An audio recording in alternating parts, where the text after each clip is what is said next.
Good evening and welcome to Easy Friday. Tonight, the big question on the sale of listed companies is what really is transpiring. Obviously, after the Deputy President, Professor KBC Kindiki, said this obviously goes to ease pressure on the budget, and particularly when it comes to infrastructure development.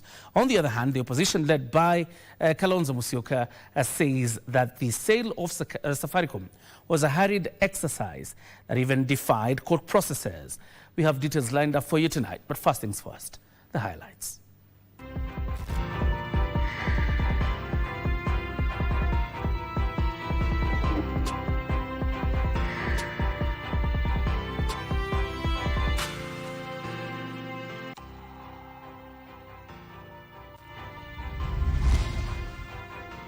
Packed Friday political diary. Kenya Kwanza leaders take President Ruto's re-election campaigns to Malindi and Eldoret, while Linda Mwananchi Brigade lands in Kisii Town. Missing persons dilemma. Police distance themselves from alleged cases of abductions as more families report missing kin. Finally, we have a way of mobilizing enough domestic resources without piling up public debt and without raising additional taxes. And funding mega infrastructure projects. Deputy President KBC Kindiki defends government's decision to surrender its stakes in listed companies.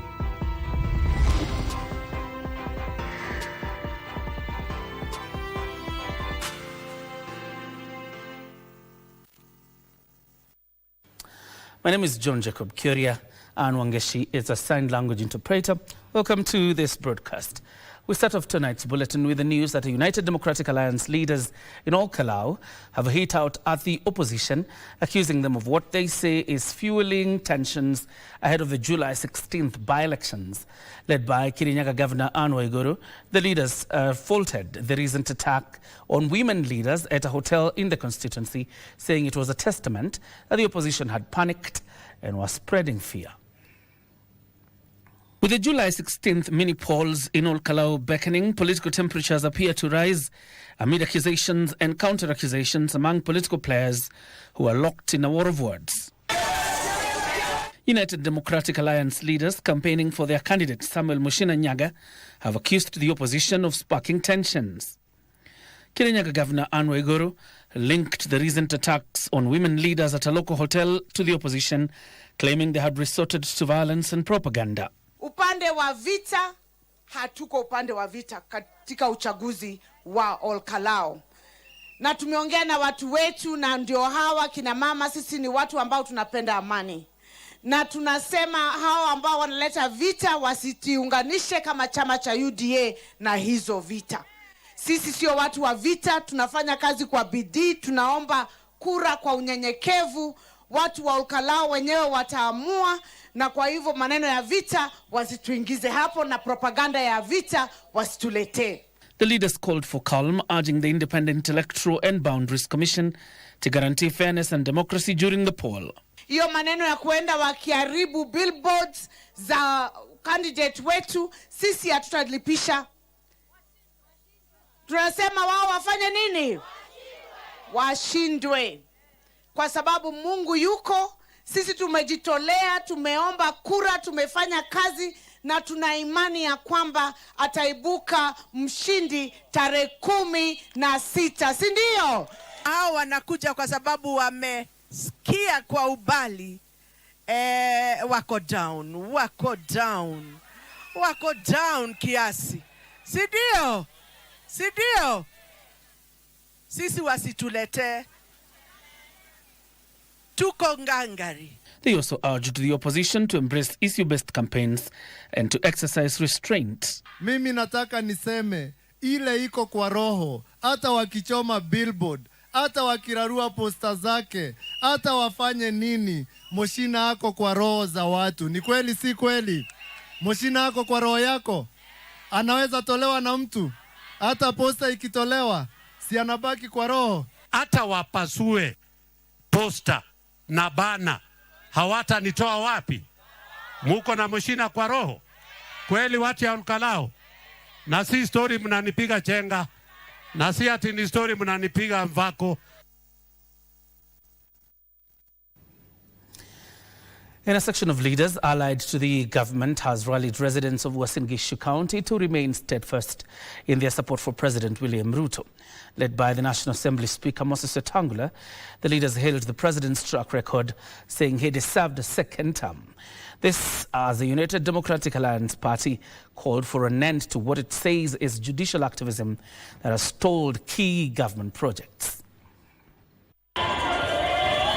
Speaking in Eldoret town during a public rally, the leaders allied to the Kenya Kwanza government called on Kenyans to re-elect President William Ruto for a second term, asserting that his administration had successfully implemented numerous development projects across the country. Sisi tumekuja hapa kwa sababu ili tuendeleze mambo ya Ukenya na tuseme maneno ya development katika region yetu. Sisi region haitaweza kupaki nyuma. Na sasa ametushika sisi vijana, tutatembea, tutakanyaga hii Kenya, na 2027 William Samuel Ruto anaingia pale ndani. They at the same time urged the opposition to halt what they term as misinformation campaigns against the government, calling on Kenyans to judge the current administration based on its track record. Mtu yeyote ambaye anapiga siasa ya kupagua Wakenya kwa njia ya kikabila, kusungumuza mambo ya shares, kusungumuza mambo ya vitu vidogo vidogo, huyo ndio adui ya Wakenya. In Nairobi, United Democratic Alliance Secretary General Hassan Omar called on the judiciary to expedite cases involving government projects to avoid sabotaging them through delays. Tunataka kuanzisha healthcare, imepelekwa koti mwaka mzima. Mkuwe na bill, inapelekwa koti mwaka mzima. Alafu yule judge anasema ni sawa, ame-injunct nini. So the courts also have played a very a role in sabotaging this government's development agenda. He at the same time called on the media to uphold integrity in their work. Wale ambao wanasema urongo tutawataja kama wamesema urongo. Sisi pia tuko na platform. Usitumie hiyo uhuru wa media kujificha hapo ndani ili ututukane. Ukituingilia kisiasa, sisi pia tuweza kukujibu kisiasa. Meanwhile, Wiper leader Kalonzo Musyoka has opposed the recent sale of the government 15% stake in Safaricom to Vodacom, claiming it was rushed even with a case in court. Kenyans are therefore entitled to ask a simple question. Why was the government in such a hurry to sell a highly profitable and strategic national asset before the High Court could pronounce itself? According to Kalonzo, the sale was undervalued and opaque. The government has sold approximately 6 billion shares at the valuation, according to them, of 34 shillings per share, reducing its ownership from 35% to 20% and giving Vodacom effective majority control at about 55%. We maintain that this sale was undervalued, was opaque. Where was or is the competition authority? We need to hear their voice on a matter as serious as this. We await the ruling of the High Court, which will be delivered on 17th of August, 2026. And after that ruling is given, we are going to take that matter all the way up to the Supreme Court. Nancy Okware, Easy Friday. In the meantime, Deputy President Professor Kithure Kindiki has defended the government's decision to surrender its stakes in listed companies to raise funds for mega infrastructure projects. The DP says the move will ease pressure to take out loans or raise taxes to meet the budget. Kindiki also revealed the water sector is among the mega projects that will be financed from the infrastructure kitty as plans are underway to enhance access to water to above 76%. The DP, Professor Kithure Kindiki, has lauded the actualization of the National Infrastructure Fund, which he says is an innovative way by the government to finance huge projects. Finally, we have a way of mobilizing enough domestic resources without piling up public debt and without raising additional taxes. Just innovatively raising money by pulling part of the resources from the private sector. Kindiki says the fund has already received 100 billion shillings from the sale of its stake in Kenya Pipeline Company and 245 billion shillings from a similar sale of Safaricom shares. According to the DP, the project is expected to fund at least 50 mega dams and 200 mid-sized dams, among other water projects, some of which have been delayed for over 30 years. Coming into force of a National Infrastructure Fund will also in a big way help us, especially for in the area of water for irrigation and water for industrial use. Our confidence levels as a country now on responding to the needs of the country on infrastructure, water, we have higher confidence than before. The DP made the remarks on Friday at Arambe House in Nairobi when he received a status report on the ongoing water projects from the Ministry of Water. Manufacturing is a primary sector. Without those two, you can take all the time improving your tourism and other services and including ICT and financial services where we are doing very well. But without tackling agriculture, transforming agriculture and manufacturing, no country will move to the next categorization in terms of economic categorization. The DP, who was also briefed on road projects by the Ministry of Roads, said over 270 billion shillings has been paid to contractors in the last year as the government accelerates completion of 8,000 kilometers of road projects. Kindiki further stated that the modernization of Jomo Kenyatta International Airport at a cost of 155 billion shillings has commenced. And the political landscape was a beehive of activity on Friday with the Linda Mwananchi Brigade pitching tent in Kisii town. The faction declared they were ready to work with the united opposition in the next polls, faulting the government of alleged extrajudicial killings.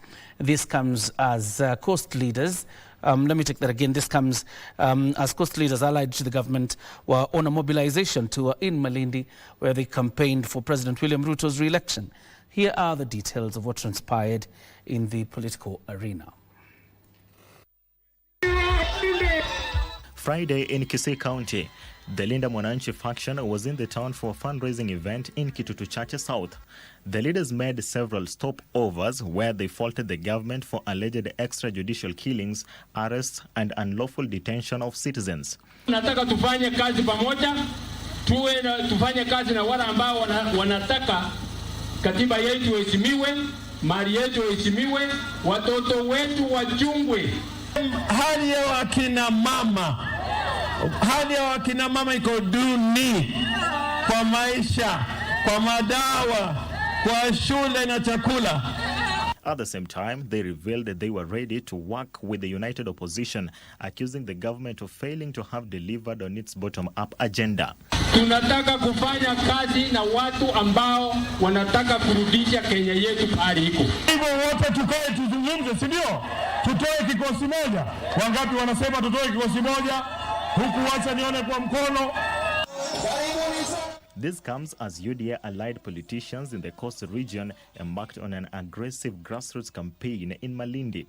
Led by Sports Cabinet Secretary Salim Vuria, Mining Cabinet Secretary Hassan Ali Joho, and Senate Speaker Amason Kingi, the leaders urged residents to back the president, hailing his efforts to address long-standing social and economic challenges in the region, including the land question. Kwa hivyo sisi viongozi wenu tulitafakari na tukasema kwamba ni muhimu tuje mashinani. Tuje mashinani tuzungumze na nyinyi. Ufuo wa bahari ndio mali yetu kubwa. Vita vyetu sisi ni kupigana na nini? Umaskini. Kupigana na njaa. Kupigana na kukosa kwa mashamba. Kupigana na kupata mabarabara. Kupigana kupata afya bora. Sio kupigania mtu. Meanwhile, Kiharu Member of Parliament Ndidi Nyoro says he is preparing to chart a new political direction, stating he will continue consulting and listening to Kenyans before announcing his next political move. Hii decision ya nchi ya kusema ati tunafanya kazi gani next year, tunaelekea wapi na tutajua tumefika aje na wananchi wako wapi. Nikasema that decision to me is too important ya kufanya tu hivi. Na nikaona lazima kwa sababu ni pahali nimepitia nifanye decision ambayo ni mwafaka, ambayo naweza tetea saa hii na in the next many years. He maintained that Kenya's leadership should be guided by the needs and aspirations of citizens rather than partisan interests. Reporting for Channel 1, my name is Collins Kefa. Business activities in Makuyuni area of Makueni County were disrupted after angry residents staged violent protests following the death of a border rider who was allegedly hit by a pickup truck belonging to a local businessman. In the aftermath of the incident, enraged protesters set ablaze two tractors, a lorry, and other property linked to the businessman, accusing him of causing the fatal crash. Police officers were deployed to the area to contain the situation and disperse the crowds, but efforts to restore order were met with resistance from the agitated protesters. Authorities have launched investigations into the incident as security remains heightened in the area to prevent further destruction of property and restore normalcy.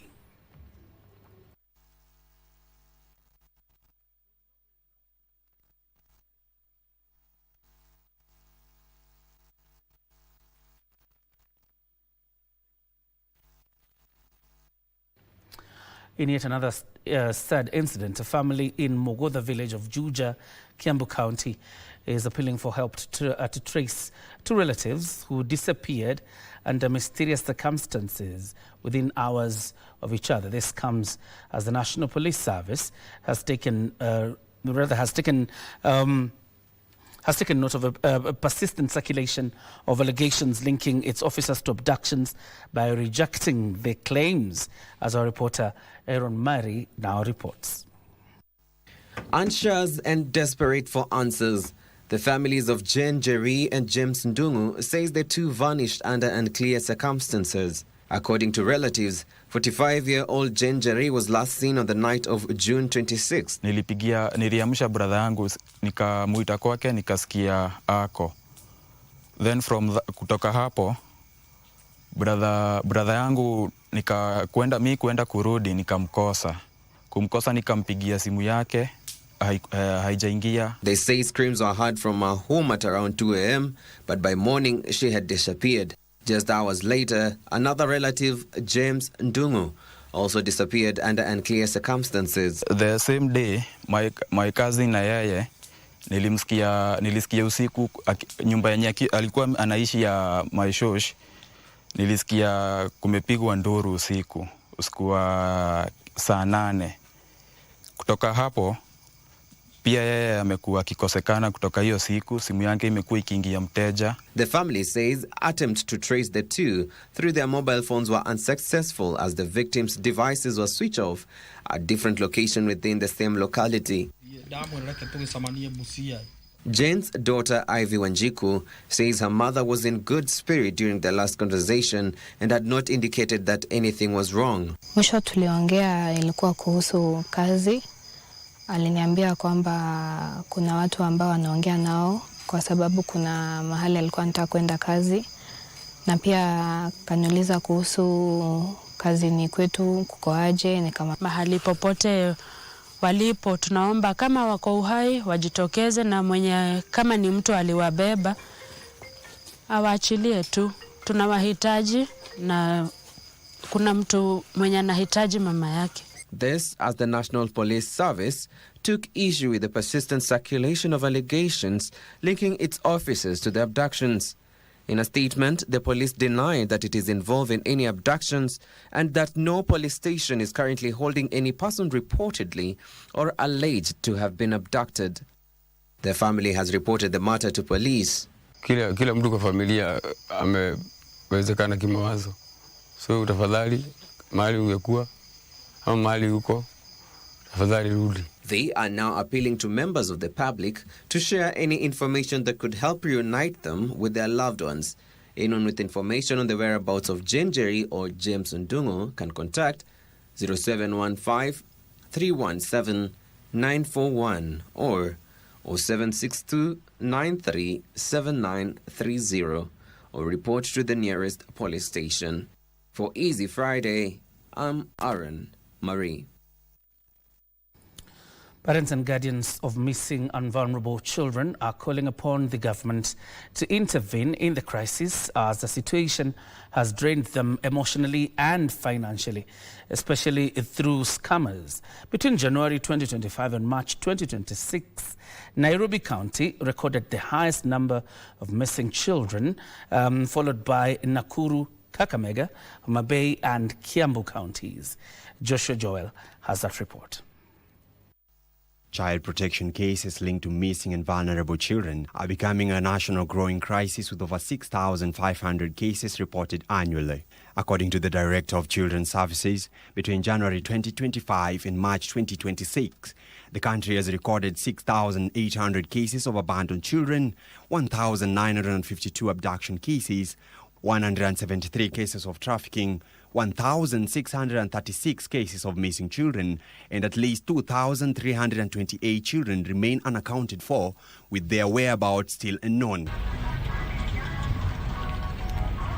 For victims who found their children, it was joy unspeakable, but the journey towards finding them was so traumatizing. Actually, mama alikuwa mpaka sasa hawezi kukula, anakataa kukula, analia the whole night, akisema anataka mtoto wake arudi.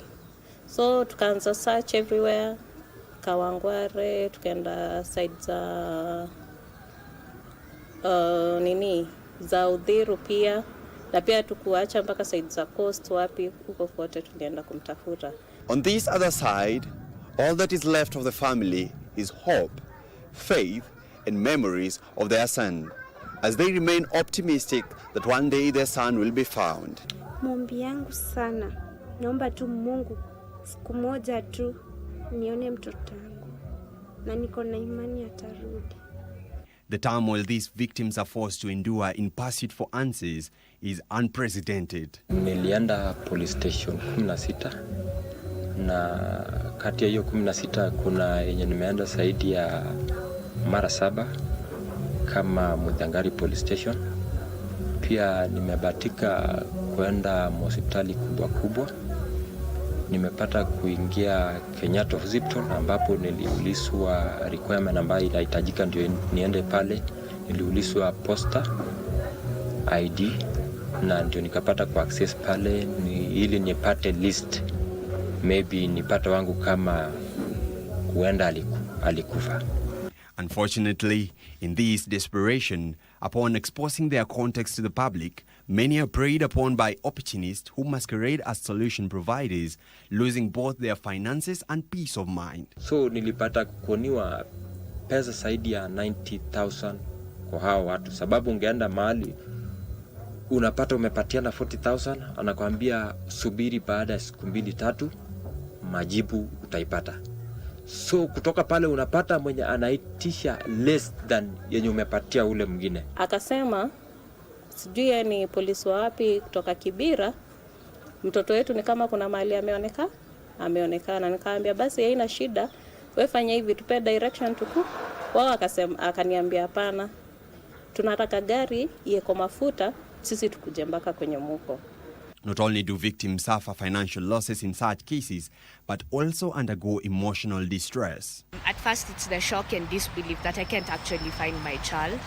And then it moves from that to a lot of despair, acute despair, and just worrying, will I ever find my child?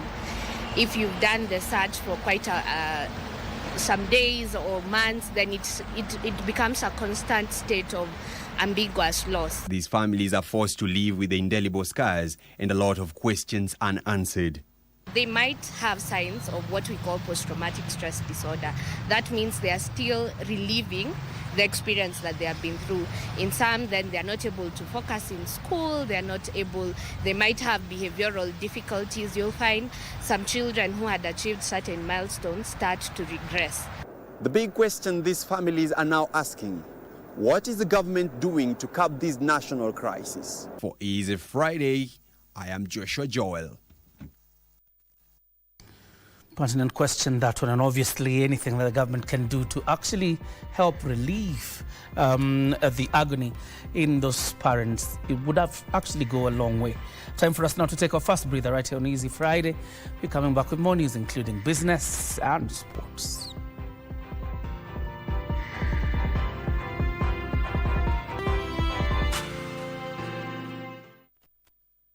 The FIFA World Cup 2026, hosted by the Triumvirate of Canada, Mexico and the United States of America, promises to be blissful. Explore the most exciting edition of the tournament to date as 48 teams from around the globe compete in 104 fixtures across 16 host cities. We celebrate culture, friendship, and more importantly, monetizing talent at this first ever Tri-National World Cup from 11th of June to 19th of July 2026.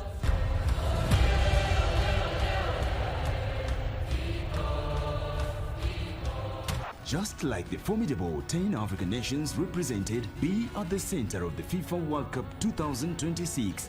34 free-to-air matches live on KBC Channel 1, your true sports partner.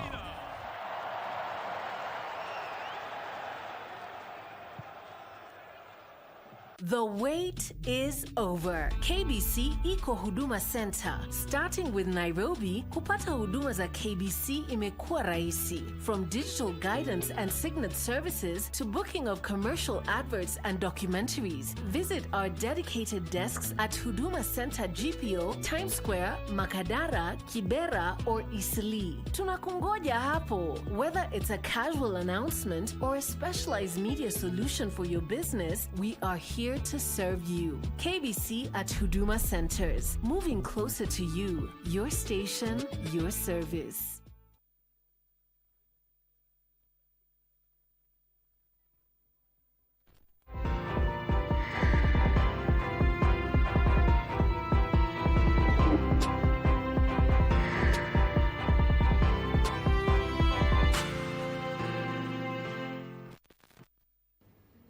Welcome back. You're watching Easy Friday. Now, a new initiative targeting to enhance the safety and well-being of female journalists has been launched in Kenya. The program, spearheaded by the Association of Media Women in Kenya in partnership with the United Nations Educational, Scientific and Cultural Organization, seeks to equip them with digital safety skills, psychosocial support and stronger workplace protections ahead of the 2027 general election. Now, the state of women in media in Kenya. The Empowering Journalists for Safety and Equity in Kenya project kicked off in Nairobi with an emotional testimony from journalist Catherine Wanjeri Kariuki. She was shot by police while covering the Gen Z protest in July 2024, despite wearing an outfit that identified her as a journalist. Amwick Executive Director Quinn Tambori said Catherine's experience reflects the growing risks facing journalists, particularly women, both in the field and online. Her physical scars the rubber bullets that had to be surgically removed from her thigh, and the subsequent threats she received underscore the profound physical and psychological toll this profession can take on journalists. Now, Catherine's ordeal is not just an isolated tragedy. It is a wake-up call. She further revealed 60 female journalists from Nairobi, Mombasa, Busia and Kakamega will be trained on digital security, psychosocial support and promoting stronger anti-sexual harassment policies. This initiative will target 60 female journalists across Nairobi, Mombasa, Busia and Kakamega. This project is deeply informed by the harsh realities captured in Amwik's Status of Women in Media report. Bori noted that Amwik's Status of Women in Media report reveals persistent gender discrimination, sexual harassment, unequal career progression and low accreditation rates. 70% of respondents are below 35 years. Now, 58.5% have 5 years or less experience. This indicates a strong entry point, but also highlights a leaky pipeline where women exit the profession at mid-career levels, leading to shortage of experienced expertise of female journalists. KUJ Secretary General Eric Oduor said the union has filed a case in court seeking justice and accountability for the officers involved in the shooting of Catherine and 2 other journalists. Wanjeri and any other journalist who was injured during the Gen Z protest and any other security operations where journalists sometimes were caught in crossfire, they should also be considered. Through KUJ, we are able to engage ODPP to ensure that they ask for the files from IPOA so that they can prosecute the police officer and who are involved, and also the officer who was also giving the command and instructions that led to the shooting of Wanjeri and injuring other journalists. UNESCO's Communication and Information Specialist Karel Arkiti pledged their commitment to promoting press freedom and journalist safety. We will be supporting the safety of women journalists, not just online, not just physically, but also online, which is a very timely intervention in context to Kenya with the upcoming elections.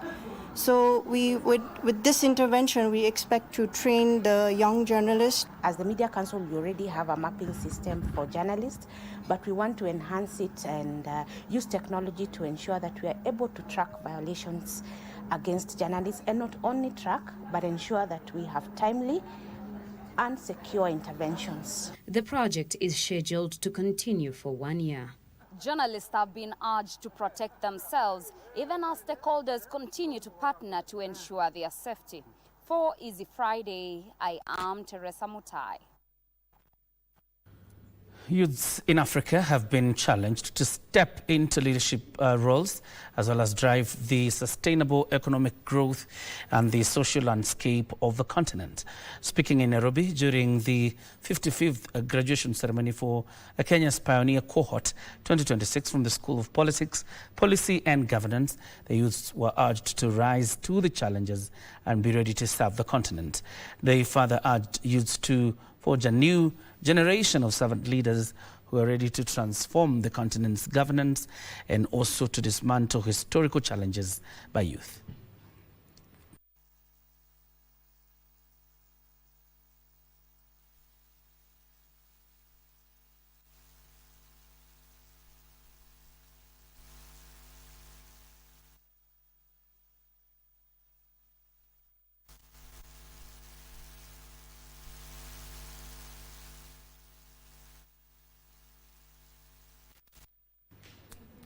Postmortem on a grade 6 pupil from Lugala Primary School in Shinyalu constituency, Kakamega County, revealed that the girl was raped before she was strangled to death. More of this in the following county's roundup.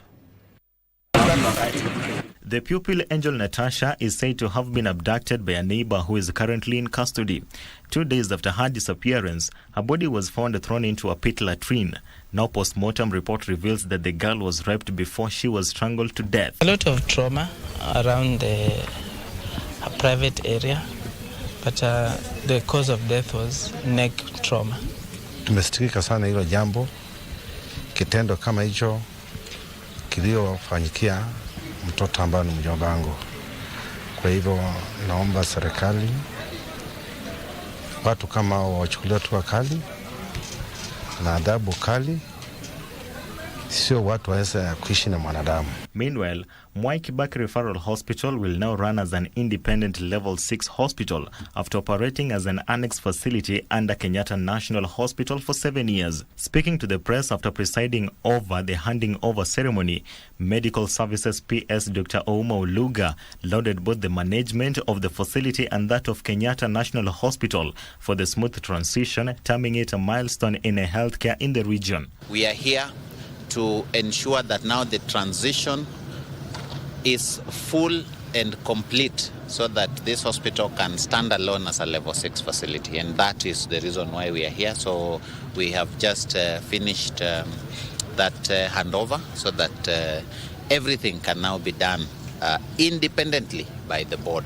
of this facility. Separately, more than 500 learners at Mbukoni Comprehensive School in Machakos County, alongside hundreds of residents from surrounding community, are set to benefit from digital services following the official launch of a modern digital library at the school.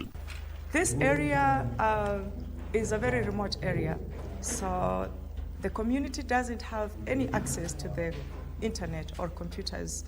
So our vision was also that the community will have or will host some initiatives where they can also provide digital skills, training skills to the young people around here who have finished their high school and they don't have access to computers. So also together with my team at Whittier, we are looking into starting training or coding camps for also not only for the students here in the school, but also from the community.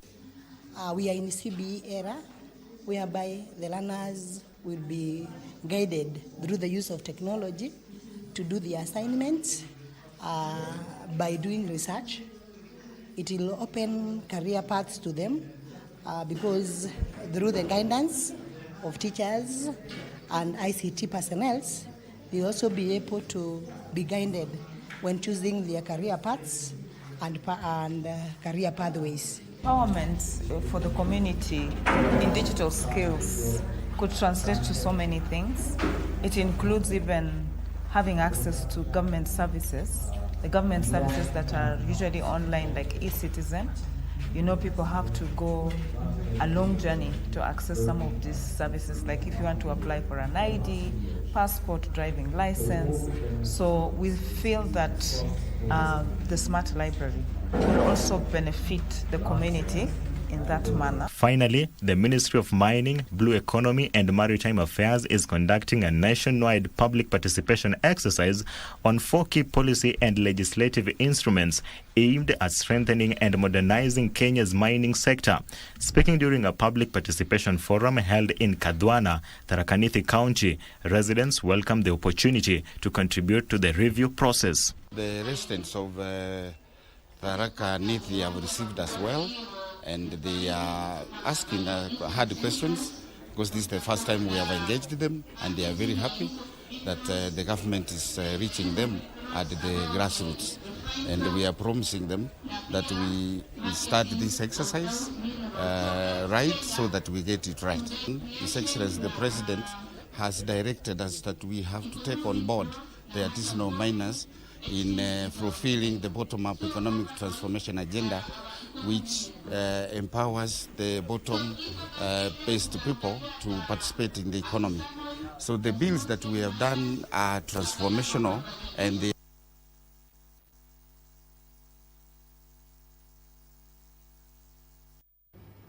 First of all, apologies for a word hitch, obviously, on the intro of the county story. Of course, the post-mortem on a grade 6 pupil from Lugala Primary School showing that the girl was defiled, rather not raped.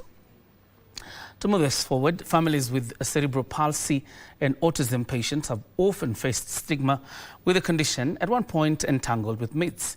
But the health sector fraternity has moved to demystify and debunk the myth on cerebral palsy and autism, with parents or patients coming out, with parents also coming out to openly talk about this neurodiversity condition. Current research points to a complex interaction of genetic, neurological and environmental factors acting together before and around birth. According to health experts, cerebral palsy results from damage or abnormal development of the brain before, during or shortly after birth. National statistics from Centers for Disease Control and Prevention shows that between 2023 and May 2025, about 1 in 36 children born have autism. According to the World Health Organization, 1 in 56 children born daily have cerebral palsy. Parents have been advised to check for signs like no social smile, poor eye contact, not responding to name, no pointing or waving, loneliness and floppiness when held, among other signs. In terms of statistics, we rely on what the WHO has projected. 1 in every 59 children are born with neurodiverse. When I say neurodiverse, it's the autism and the disabilities I've mentioned.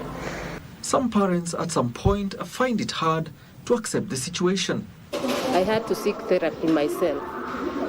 I seek therapy then so that I can accept that my child has a condition. Then we move together with his therapist, and later I embraced neurodiversity. After finding out that you have a special child, the first thing is to accept and embrace it so that you can start the journey of raising the child. We need to support each other. We should not run away. We should not even chase the wife or chase the family or even start another family. We just take it positively and know that is your family. Therapy is a process that a cerebral palsy and autism child need to help in their growth and well-being. A speech and language pathologist will be able to assist you to communicate verbally, or if not verbally, to use some signs or to use some alternative ways of communication. Also, you seek for an occupational therapist so that he can be able to assist you in integrating your senses and makes them calm down as you function well, or as this child functions well in the society or around that context. Also, you seek for a nutritionist to give you an order or a schedule of eating some foods. Children with these conditions have a special diet and medication. There is a specific diet. They're supposed to be gluten-free, casein-free, and it depends with the nutritionist or the level of the condition of your child. But you are supposed to be on a wheat-free diet. The government introduced policies to support inclusive education, such as the Special Needs Education Policy Framework in 2009, and was revised in 2018, which aimed to provide equal opportunities for all learners. Engaging therapists at the school level is a bit of a challenge for these public schools, because you see now that is an extra cost to the school. And some parents, in as much as they would resource mobilize and have the therapist coming there, sometimes it's a burden. Kenya has made progress in promoting inclusive education, with private and public schools coming in to provide assistive devices and infrastructure.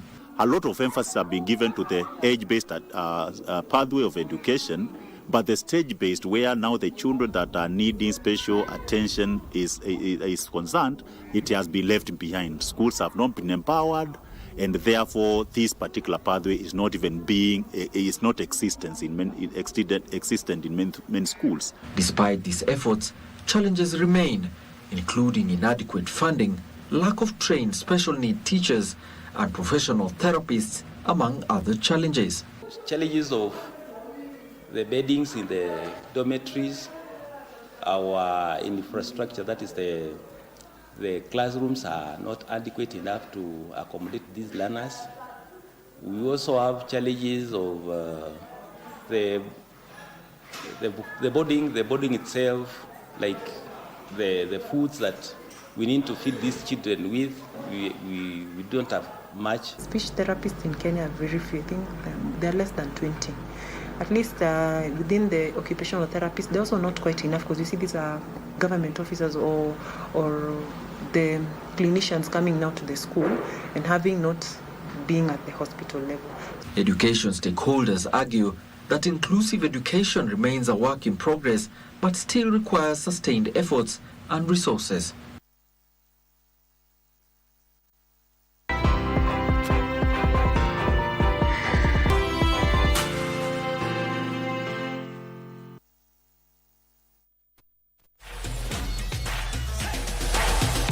Pengine umekuwa ukifuatilia mashindano ya kombe la dunia? Yeah. Umekuwa ukifuatilia mashindano kwenye runinga gani? Nimekuwa nikiona kwa KBC. KBC. Yeah. Na pengine wewe ni shabiki wa timu gani katika mashindano haya? Portugal. Portugal? Yeah. Mchezaji mgani katika timu ya Portugal anakufurahisha sana? Mwenye ananifurahisha ni Bruno Fernandes. Bruno Fernandes, ukisema hivyo unajua ni shabiki wa Manchester United. Ni mshabiki wa Arsenal. Safi kabisa. Na pengine mechi hizi zinakuja late. Umekuwa na tatizo lolote? Changamoto iko. Ndio. Changamoto ya kwanza, ndio. Mimi ni mzazi. Okay. Niko na mtoto. Pengine nataka kuwatch mpira. Then hiyo time pia unapata mtoto amerauka anataka kwenda shuleni. Hiyo kuwatch pia inavuta mtoto aje ya watch tena kwenda shule pia anataka kwenda.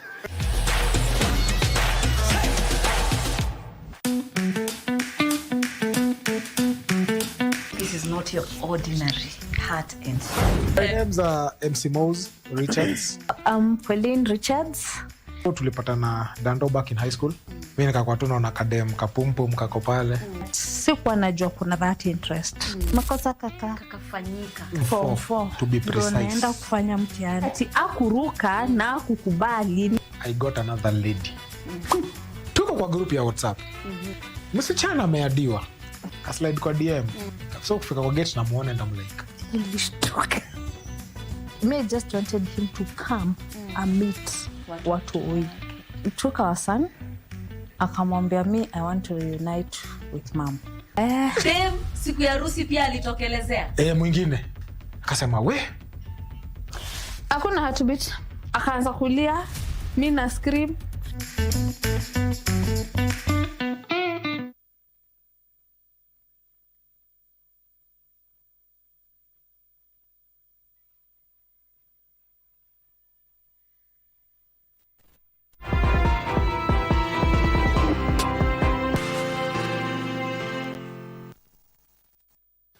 Welcome back. You're still watching Easy Friday. Across many African communities, leadership has traditionally been viewed not only as a position of authority, but as a sacred responsibility bestowed upon individuals by both society and tradition. Among the Tugen community of Baringo County, aspiring leaders undergo a unique cultural rite of blessings before embarking on their leadership journey. Tonight, on My Culture, we explore a tradition that continues to connect leadership with culture, spiritually, and community values.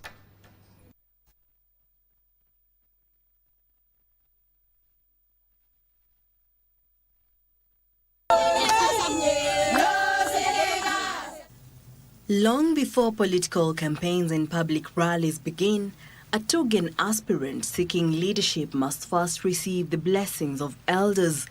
The ceremony, deeply rooted in Kalenjin culture, serves as a formal endorsement by the custodians of traditional and a symbolic preparation for the responsibilities that lie ahead.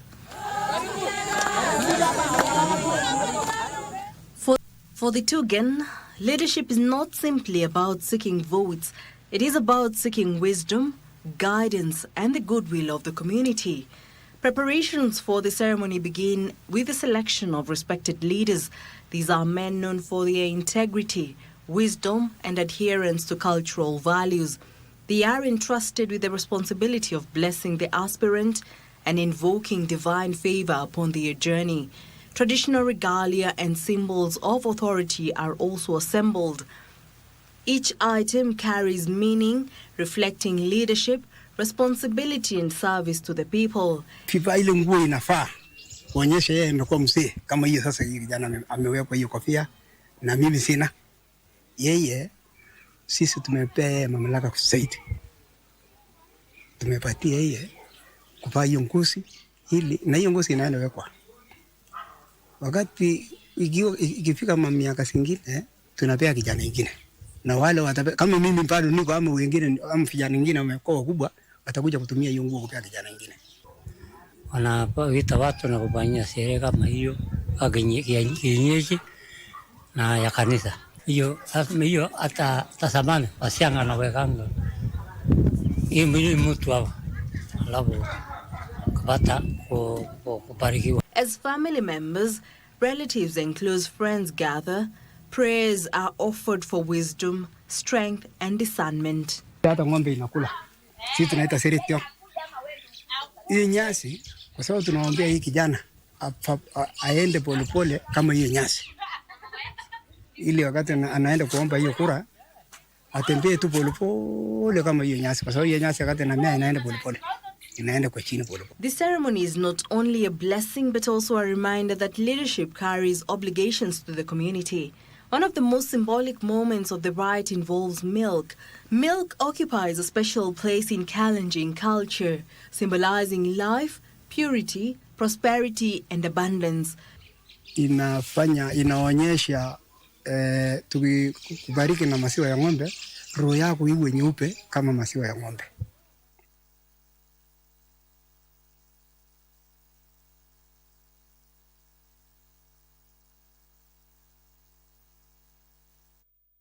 During the ceremony, elders drink milk before sprinkling or spitting it towards the aspirant while pronouncing blessings. The act is believed to convey goodwill, protection, prosperity and success. The words spoken by the elders are considered sacred. They invoke blessings for unity, wisdom, courage and the ability to serve the people faithfully. Uwezi bayana mate kama umewahi kuwa mwizi. Uwezi kupeana mate kama umewahi kukonga mtu utoe damu. Inatakikana uwe nyeupe kama maziwa ya ng'ombe. For generations, such rites have reinforced the belief that leadership should be guided by moral values and accountability. While modern leadership contests are determined through democratic processes, many Tugen families continue to uphold these traditions as an important link between culture and governance. Jackie Wambiru, My Culture.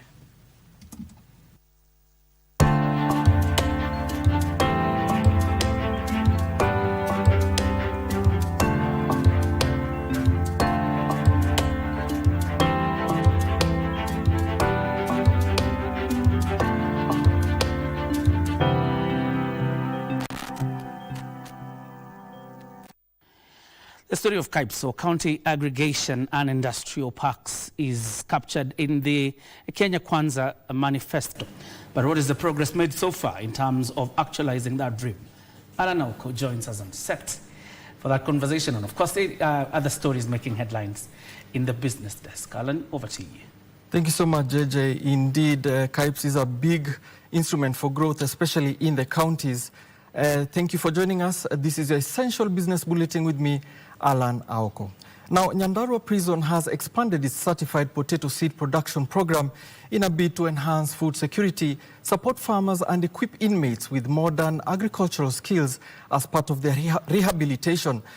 Correctional Services Principal Secretary Salome Biko says the prison plans to double its potato seed acreage from 20 to 40 acres following the successful production of the first and a second generation certified seed.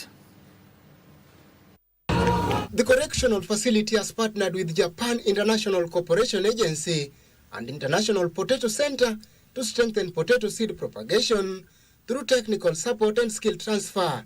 Correctional Services Principal Secretary Salome Biako says the recent gazettement of prison enterprise will allow the institution to commercialize certified seed production, making quality planting materials available to farmers while boosting prison self-sufficiency.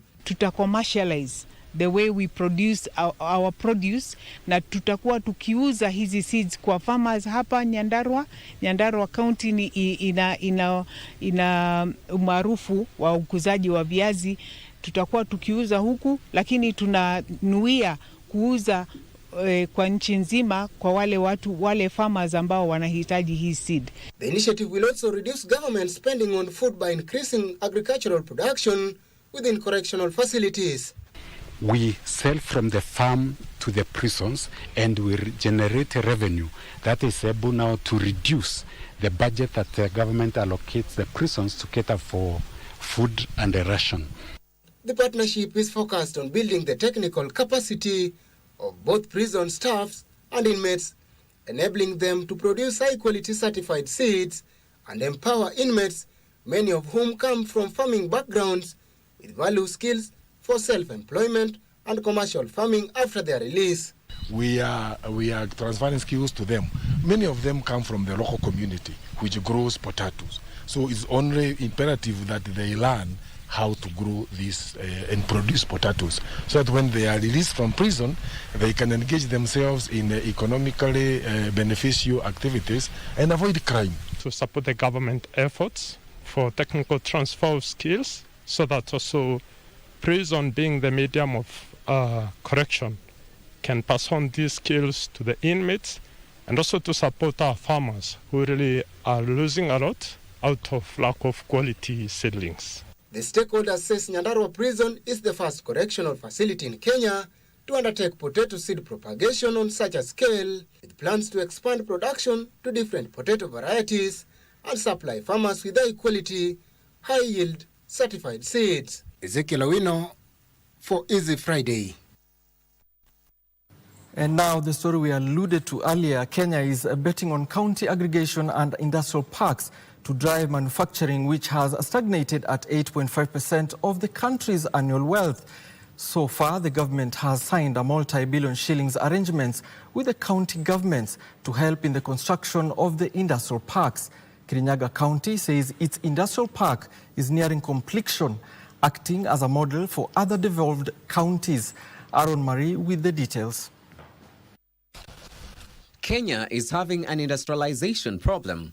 The country has a plan to grow the sectors contributing to the economy to 15% by the year 2030.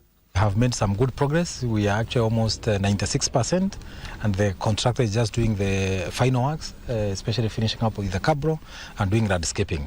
And after that, then we start onboarding investors. However, the engines are not roaring as strong as they should, with the sector stagnating at 8% of the Kenya's GDP.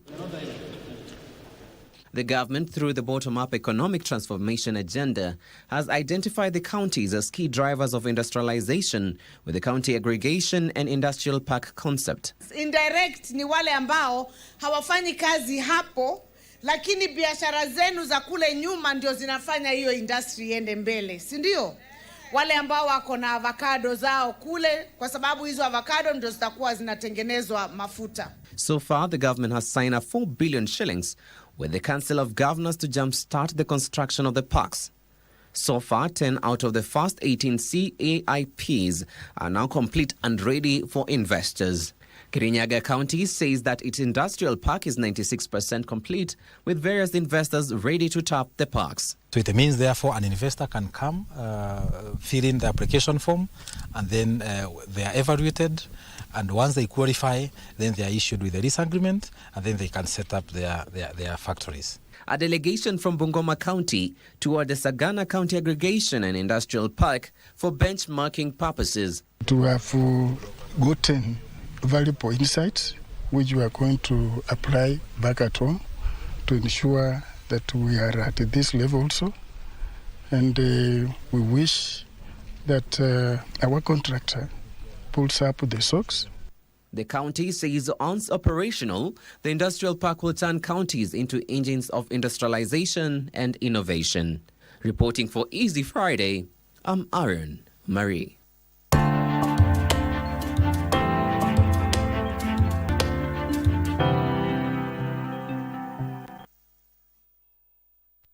The idea of Hisi Studio was born out of my undergraduate project. And I was trying to answer the question, how do visually impaired people interact with fashion? Kuna wale ambao ni caregivers. Tumeungana nao kwa sababu ya kuonekana kwamba hatubagui. Juu kuna majukumu ile ambayo saa zingine katika hali kama hii yangu hatuwezi kufanya, lakini tukiona wale wanatusaidia kusonga mahali kidogo.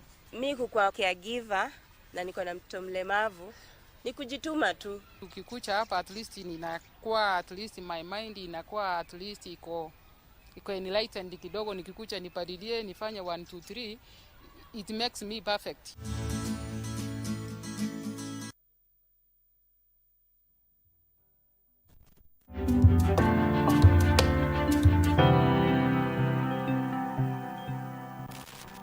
Thank you for being with us. The local manufacturing industry is seeking to leverage Italy's food processing technologies to stem the country's persistent post-harvest losses and limited value addition.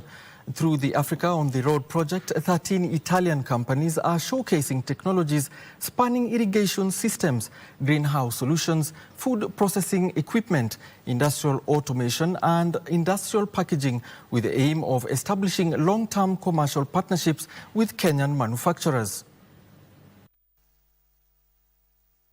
And to address post-harvest losses, having the right technology presents you a huge opportunity. We have seen companies that have refrigerators, for example. We've seen in places within our country, particularly in Central Province, where we produce enough tomatoes, but we cannot keep them, probably because of the lack of bulk storage.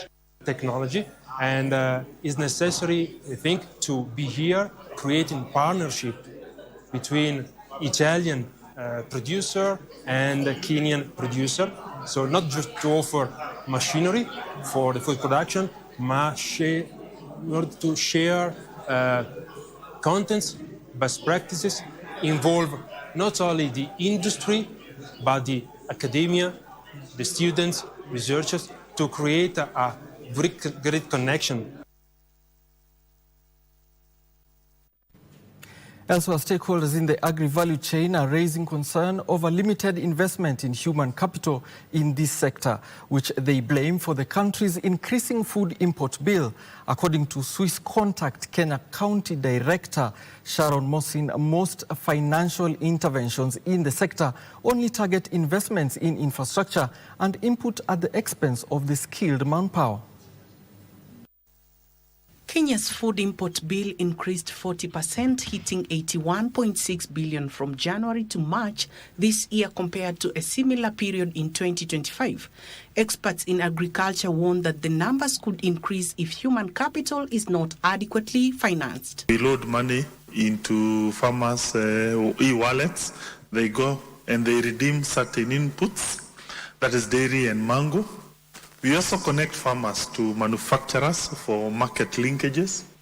Then also in agriculture, we have sorghum program where we have entered into an agreement with East African breweries.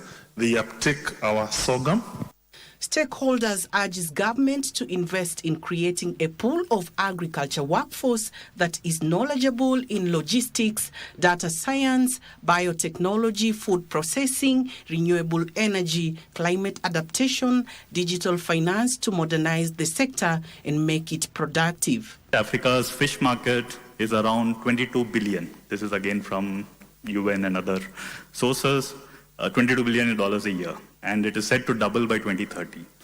Behind that figure, there are almost 200 million people who are dependent on fish as the main source of protein. So by most measures, this is a growth sector, it's a job sector, and it's also a food security sector. Many financial products continue to rely on rigid repayment schedules, traditional collateral, and conventional credit histories. When these models fail, we often conclude that agriculture is too risky. Perhaps the problem is not agriculture. Perhaps the problem is the way we have designed finance. Mosin opines skilled entrepreneur reduces investment risk, while every competent technician improves productivity and competitiveness. Briton Elia, Easy Friday. Well, that's all we had for you from business. My name is Alan Oko, but up next after this short break is Daniel Wahome with the sports.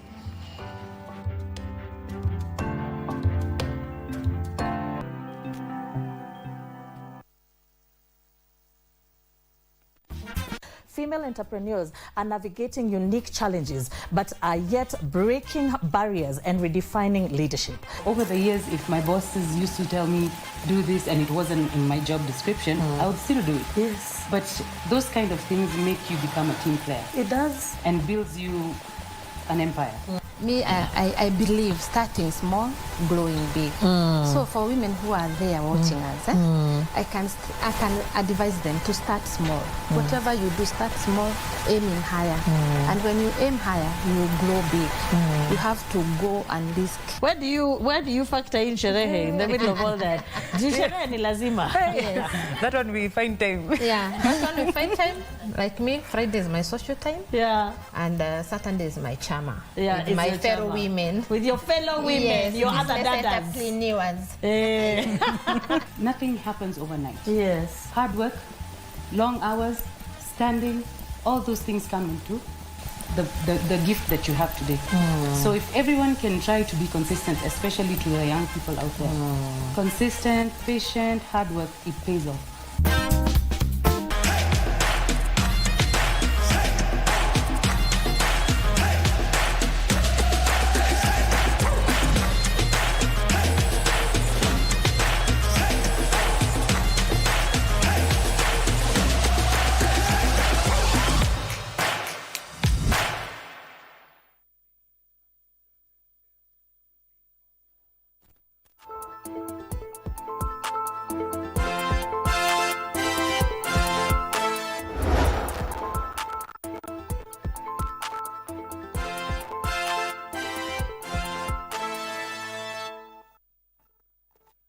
A very good evening to you. My name is Daniel Wahome and welcome to Easy Friday Sport.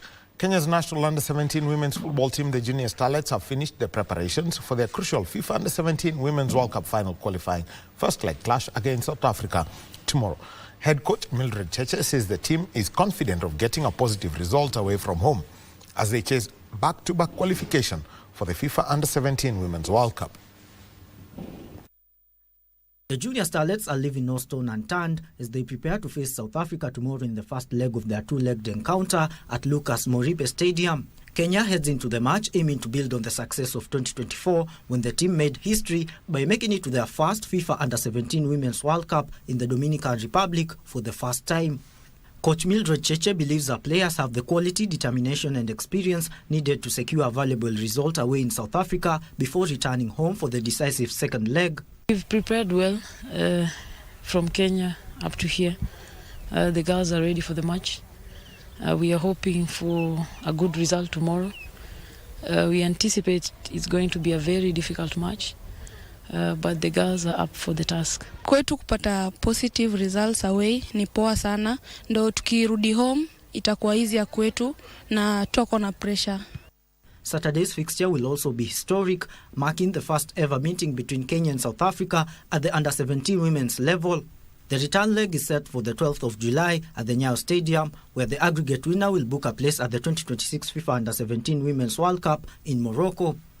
The global tournament will be staged from October 17th to November 7th, with Kenya hoping to make a second consecutive appearance on football's biggest youth stage. And football enthusiasts in Nakuru County and Kibra turned out in large numbers as KBC Channel 1 hosted the Bio-Fever Watch Party, bringing the FIFA World Cup experience closer to Kenyans for the round of 32 matches. Sean Moye reports. Hundreds of football enthusiasts in Nakuru gathered to watch the FIFA World Cup action, creating a vibrant atmosphere as Spain and England booked their place in the round of 16. Fans praised the initiative, saying it had brought communities together through their shared passion of football while allowing them to experience the tournament on big screen. Nakuru County Executive Committee member for Sports, Elgar Riaga, hailed the initiative as a game changer for young people and football lovers, saying it promoted unity while providing a positive platform for youth engagement. Coming here is going to boost they're going to watch the match, they're part of this, And maybe some of the skills they're going to learn from the pitch of the World Cup skills, they'll be applying them in their teams. She added that the county government welcomes such partnerships that support young people through sports and recreation. I really appreciate the partnership between KBC and Nakuru County government. And because of the viewership that you have, we are happy that our county is also out there, because the people who are going to watch on KBC will be watching us, the audience, and everything about Nakuru County. Yeah, we are grateful that today, out of a journey that we have walked for a long time between KPC and the county government of Nakuru, that we are witnessing a major occasion of a maximum of marking a day of our partnership that we have done very well. Don't miss the FIFA World Cup action live on KBC Channel 1 as the Bal Fever Watch Party continues to bring the World Cup experience closer to Kenyans across the country. Sean Muya for Easy Friday. The Kenya National Volleyball League Best of 3 semi-finals kicked off today at the Kasarani Indoor with Chema on a mission to prove their might. And they showed former champions Kenya Prisons what they were capable of in the first match, which they won by 3-1 of 25-17, 25-21 and 28-26 after losing the third set 16-25. The two will face off tomorrow in the return leg. Meanwhile, KCB Bank has boosted the National Term 2 School Games with a sponsorship of 20 million shillings as the official title and kit sponsor of the games. The Kenya Secondary School Sports Association Games will start with the regional finals in the Rift Valley from the 6th of July to the 1st of August at Narok High School before they're held in Nyanza, Nairobi, Coast, Eastern, Western, Central and Northeastern.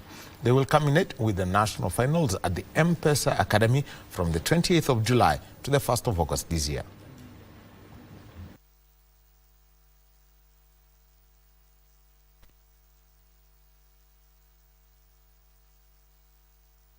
You are investing in the youth, and the youth will be your future bankers. As you rightly said, this country's flags are lifted by the youth of this country. As we unveil this partnership, we reaffirm our commitment to support programs that empower young people, strengthen communities, and contribute to Kenya's sustainable development.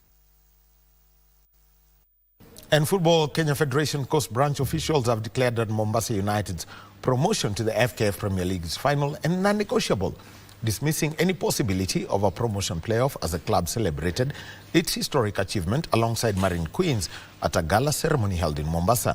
Mombasa United secured a third-place finish in the National Super League to earn promotion to the 2026-2027 FKF Premier League season. The colourful event organised by the FKF Mombasa branch brought together football stakeholders, club officials and government leaders to honour the two coast clubs following successful promotion in the recently concluded season. I think tayari hii imedhihirisha kuwa kuna talent Mombasa, na zile talent ambazo tunazikuza hapa Mombasa, I think kutakuwa na two options. Either watu zile talent zende Mombasa United ama zende Bandari. Mombasa United secured a third-place finish in the National Super League to earn a promotion to the 2026-2027 KPL season. Mombasa United ni among ya zile timu ambazo zimekuwa promoted, na habari za kwamba labda kutakuwa na mvutano wote, it is outside the FKF. It will open opportunities to our players, our homegrown players Mombasa, waweze kucheza at national levels. So we'll be also demanding rights for our players to play in the Harambee Stars. We'll be also demanding the right for our players to feature in the junior starlets and all that. While Marine Queens sealed promotion to the Women's National Super League after an impressive campaign. And Spain cruised to the round of 16 in stellar fashion after thumping Austria by 3-0 at the Los Angeles Stadium, giving them their first World Cup knockout win since 2010. In other matches of the round of 32, Portugal edged out Croatia by 2-1, while Switzerland eliminated Algeria by 2-0. Tonight, defending champions Argentina will take on Cape Verde in the round of 32 in a match that will be brought to you live by KBC Channel 1 from 1 a.m. before we usher in the last 16 phase tomorrow night. Pedro. Spain took charge of the game with Mikel Oyarzabal netting the opener for the 2010 champions in the 36th minute to force